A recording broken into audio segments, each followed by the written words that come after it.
warahmatullahi wabarakatuh, kakak-kakak solih dan soliha. Apa kabarnya hari ini? Semoga dalam keadaan sehat ya. Sama-sama kita mulai dengan mengucapkan basmalah. Bismillahirrahmanirrahim. Insya Allah hari ini kita akan belajar tema 1 IPA tentang manusia dan lingkungan. Simak baik-baik ya. Oke, bisa dilihat gambar berikut ini. Itu ada percakapan seorang anak bertanya kepada ayahnya, kenapa ya kelinci-kelinci itu bisa bergerak dengan lincahnya? Kemudian apa sih penyebabnya? Penyebabnya adalah mereka memiliki organ gerak pada masing-masing hewan. Nah, yang akan kita pelajari adalah tentang organ gerak pada hewan dan organ gerak pada manusia. Ya, untuk selanjutnya perhatikan video berikut ini ya. Oke, tadi video tentang organ gerak pada hewan vertebrata dan hewan avertebrata. Sekarang kita lihat kesimpulan dari video tadi ya. Tadi kita tonton hewan vertebrata adalah hewan yang memiliki tulang belakang. Contohnya tadi di sini ada 5 hewan. Yang pertama sapi. Alat gerak atau organ gerak sapi adalah 2 kaki depan dan 2 kaki belakang. Yang kedua ada kelinci tadi contohnya. Alat geraknya atau organ geraknya adalah 2 kaki depan dan 2 kaki belakang. Cuma bedanya kalau kelinci kaki depannya agak pendek dan kaki belakangnya agak panjang. Jadi kaki panjangnya itu fungsinya untuk melompat. Kemudian katak organ geraknya ada 2 kaki depan dan 2 kaki belakang juga, hampir sama seperti kelinci ya. Untuk melompatnya menggunakan 2 kaki belakang. Yang keempat tadi contohnya ikan. Ikan organ geraknya adalah sirip dan ekor. Yang terakhir adalah ular. Ular itu organ geraknya adalah ruas-ruas tulang atau otot yang ada di sekeliling ular tersebut. Sedangkan contoh organ gerak hewan avertebrata atau hewan yang tidak memiliki tulang belakang, tadi contohnya ada 3. Yang pertama, kupu-kupu. Organ geraknya adalah sayap. Yang kedua adalah ubur-ubur. Organ geraknya adalah tentakel yang ada di ujung mulut-mulutnya. Dan yang terakhir adalah siput. Siput bergeraknya dengan apa? Dengan otot-otot di seluruh tubuhnya.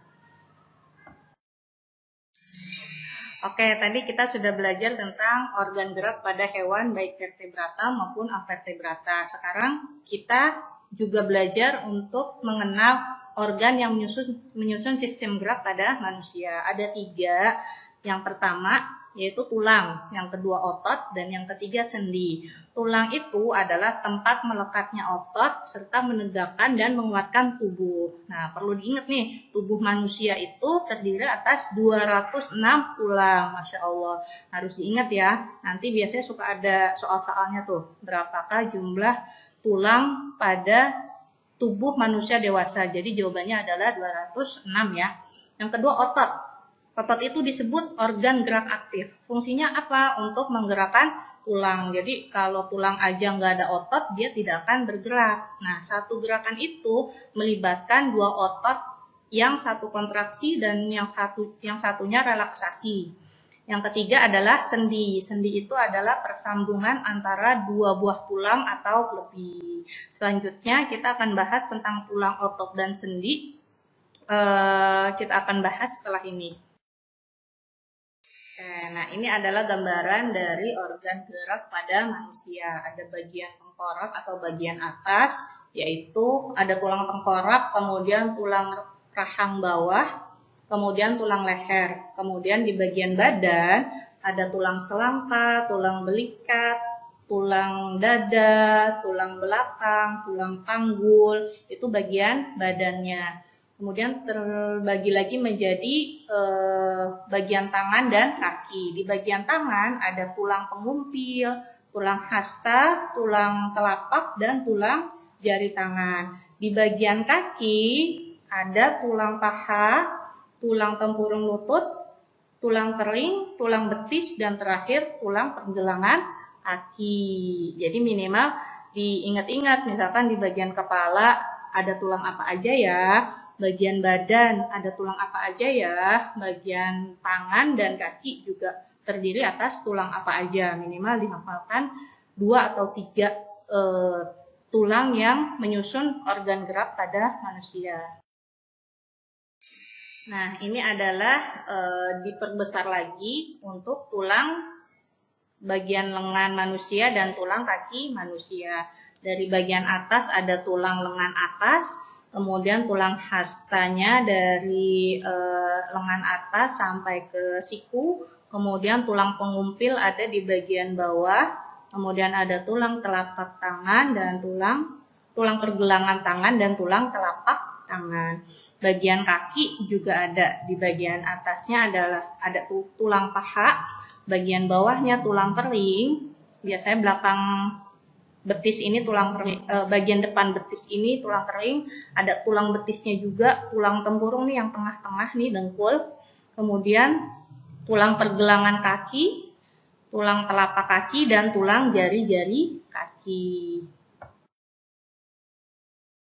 Nah, selanjutnya kita masuk pada pembahasan otot. Seperti yang tadi Mulia sampaikan bahwa otot itu adalah organ gerak manusia. Jadi kalau hanya ada tulang saja, tidak ada otot, maka tidak akan terjadi gerakan. Jadi harus ada otot yang baik dan tulang yang baik juga. Otot terbagi menjadi 3, yaitu otot polos, otot jantung, dan otot lurik. Yang perlu dihafalkan oleh kakak semua adalah sistemnya disadari atau tidak disadari cara kerjanya, kemudian bentuknya, dan ototnya itu ada di mana aja sih. Nah, untuk otot polos, sistem kerjanya dia bekerja tanpa kesadaran.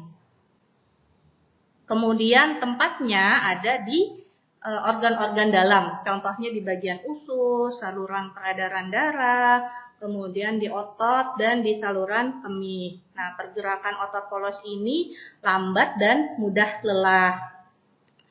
Cara kerjanya tidak diperintah oleh otak atau tidak dipengaruhi oleh otak. Jadi walaupun otak kita tidak menyuruh untuk bekerja, otot polos ini akan selalu bekerja tanpa disadari, ya. Oke, selanjutnya yang kedua adalah otot lurik. Otot lurik adalah otot yang menempel pada rangka tubuh manusia yang digunakan dalam pergerakan.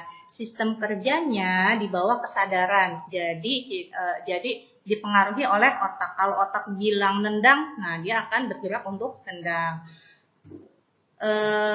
Bentuknya silindris dengan garis gelap dan terang. Kemudian melekat pada rangka. Jadi kalau misalkan otaknya kita sudah ingin menendang atau bergerak, dia akan mengirim pesan ke otak, kemudian otot-otot luriknya yang akan bekerja untuk menggerakkan tulang-tulang yang ada di tubuh kita.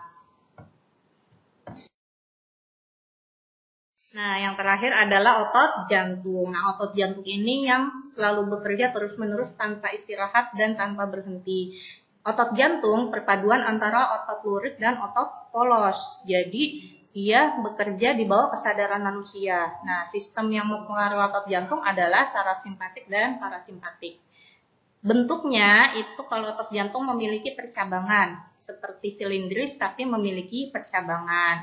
Dia bekerja terus-menerus dan tidak membutuhkan istirahat. Bekerja tanpa kesadaran manusia.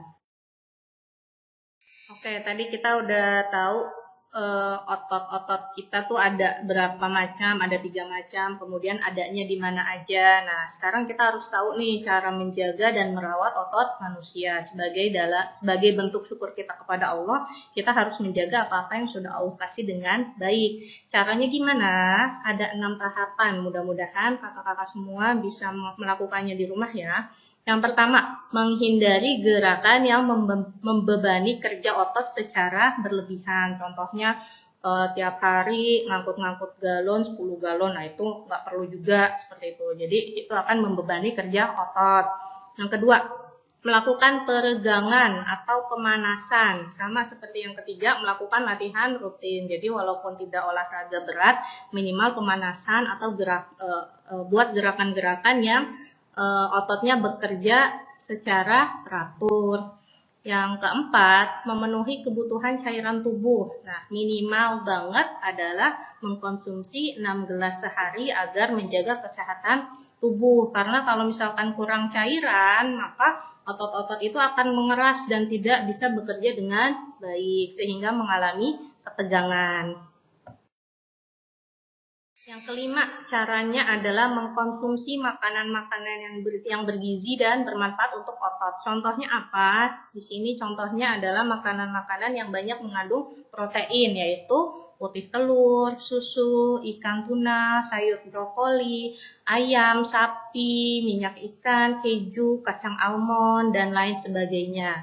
Yang terakhir, meringankan nyeri otot. Menggunakan krim khusus untuk ototnya agar bisa rileks. Misalkan yang kebanyakan main atau main sepak bola dan lain sebagainya, kalau misalkan ototnya sakit itu langsung diberikan pereda nyeri otot. Seperti itu ya. Jadi harus dijaga baik-baik otot yang sudah Allah kasih kepada kita. Oke. Nah, sekarang kita akan mempelajari tentang kelainan-kelainan pada tulang. Kelainan-kelainan pada tulang penyebabnya banyak ya, bisa karena bawaan lahir, kemudian bisa akibat kecelakaan atau pembiasaan yang tidak baik. Yang akan dibahas ada 3 macam kelainan pada tulang. Yang pertama adalah fisura atau retak tulang. Nah, retak tulang ini biasanya akibat kecelakaan.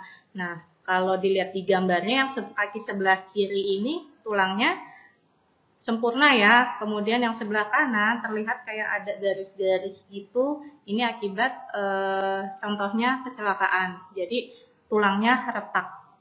Yang kedua ada namanya lordosis. Nah, lordosis ini adalah kelainan tulang karena sikap yang salah sehingga tulang belakang melengkung, jadi melengkungnya perutnya ke depan dan bahunya ke belakang.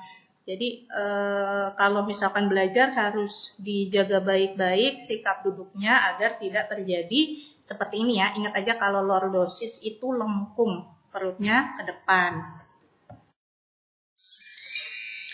Nah, kelainan pada tulang selanjutnya adalah skoliosis. Skoliosis adalah kelainan tulang karena sikap duduk yang salah sehingga tulang belakang melengkung ke arah samping. Ingat aja kalau skoliosis tulangnya membentuk huruf S. Yang terakhir ada kifosis, kelainan tulang karena sikap duduk membungkuk sehingga tulang belakang membengkok ke belakang. Jadi nih yang suka nulis kemudian membungkuk itu hati-hati, nanti akan mempengaruhi tulang bagian belakang bisa jadi membungkuk terus-menerus. Jadi harus dijaga sikap duduknya dengan baik agar tulangnya tidak mengalami kelainan. Oke, nah ada lagi nih kelainan tulang. Ditambahin lagi 2 lagi kelainan tulang. Yang pertama adalah fraktura atau patah tulang. Biasanya akibat dari kecelakaan kendaraan bermotor atau yang lainnya. Dibedakan menjadi 2, fraktura yang tertutup dan fraktura yang terbuka. Kalau yang tertutup, patah tulangnya tidak sampai merobek kulit dan otot. Sedangkan yang terbuka ini bisa merobek atau menembus kulit otot. Jadi hati-hati ya. Ini bisa dilihat gambarnya yang sebelah kiri.